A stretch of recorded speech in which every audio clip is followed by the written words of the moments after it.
Hello lovelies, ఎలా ఉన్నారు అందరూ? మీరందరూ బాగుండాలని కోరుకుంటున్నాను.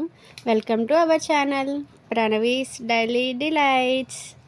నా బిజీ డేలో వీడియో పోస్ట్ చేయడం అయితే లేట్ అవుతుంది కానండి, ప్రతిరోజు నా డైలీ అప్డేట్స్ మీకు ఇస్తూ ఉంటాను. తప్పకుండా మీరు ఫ్రీగా ఉన్న నా ఛానల్ విజిట్ చేసి చూడండి. ఇక వీడియోలోకి వెళ్ళిపోదామా? ఈరోజు శనివారం కదండి. కలియుగ ప్రత్యక్ష దైవం శ్రీ వెంకటేశ్వర స్వామివారికి ఎంతో ఇష్టమైన రోజు కదా ఈరోజు. నేనైతే ప్రతి శనివారం దీపారాధన కంపల్సరీ చేస్తానండి. తెల్లవారుజామునే లేచి ఇంట్లో పనులన్నీ చేసుకొని ఫ్రెష్ అయ్యి ముందుగా ఇంట్లో ఉన్న దేవుని మూల దీపారాధన చేసుకొని తర్వాత తులసమ్మ కూడా దీపారాధన చేసుకున్న తర్వాత మనం మనస్ఫూర్తిగా భక్తితో స్వామివారిని పూజిస్తే మనం కోరిన కోరికలు తీరుతాయి అంటారు కదండి.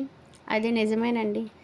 నా పూజ అయితే ఏ అడవిడి లేకుండా ప్రశాంతంగా స్వామివారిని తలుచుకుంటూ మరో ఆలోచన లేకుండా చేసుకున్నానండి. దీపారాధన చేసిన తర్వాత ఇల్లంతా సాంబ్రాణితో ధూపం వేసుకున్నానండి. మీకు వీడియోలో కనిపిస్తుంది కదండి, స్వామివారి చిత్రపటానికి 2 దీపాలు రిఫ్లెక్ట్ అవుతున్నాయి నేను చేసిన దీపారాధనలో. అది స్వామి అమ్మవారు వచ్చి నా దీపారాధన చూస్తున్నట్టయితే నాకు అనిపించింది. చాలా హ్యాపీగా అనిపించింది.